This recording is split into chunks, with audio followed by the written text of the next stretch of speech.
કઈ છે નહીં કેક આમને ઘરે બનાવી છે ઘરે બનાવી છે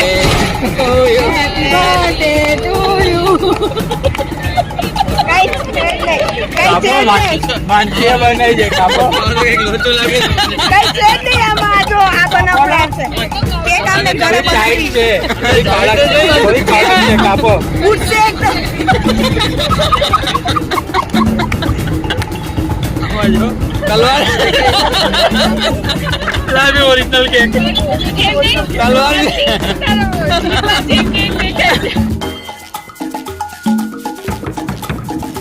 हैप्पी बर्थडे बर्थडे बॉय के साथ प्रैंक જોડે રાખો ને આમાંથી એવું નથી મોટો મોટો વારકો નથી